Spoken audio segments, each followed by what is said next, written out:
আর বন্ধুরা, আবার চলে এসেছি তোমাদের গাঁ জামাতে। কেমন আছো? সব ভালো আছো আশা করছি। ভালোই থাকবে। তোমাদের আর কি আছে, টেনশন কি তোমাদের? খাচ্ছো যাচ্ছে ঘুরছো, ভালোই আছো, ঠিক আছে।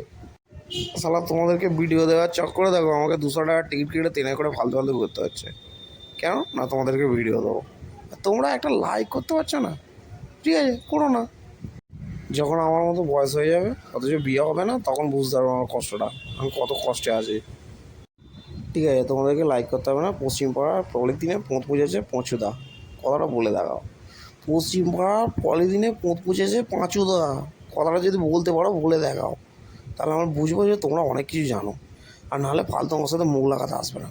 মুখ লাগাবে না, মুখ ভেঙে থেঁতলে দেবো একবারে, ঠিক আছে? হ্যাঁ, যা খুশি করে যাও। প্রচুর রোদ উঠেছে, প্রচুর গরম হচ্ছে এখন।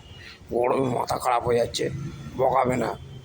তোমাদের তো লজ্জা সরম বলে জিনিস নেই। এত অপমানের পরেও ভিডিওটা দেখছো, তাও সাবস্ক্রাইব করে চুমড়ে আমার মুখে মেরে দাও ভিডিওটাকে। আর যারা আমার ভিডিওটা দেখছো অথচ সাবস্ক্রাইব লাইভ করছো না, আমি কিন্তু বলে দিচ্ছি সোজা কথা, তোমাদের নামে থানায় কেস করবো। তোমাদের নামে আমি থানায় কেস করবো, তোমার যা ইচ্ছা করে যাও, তারপর দেখছি আমি।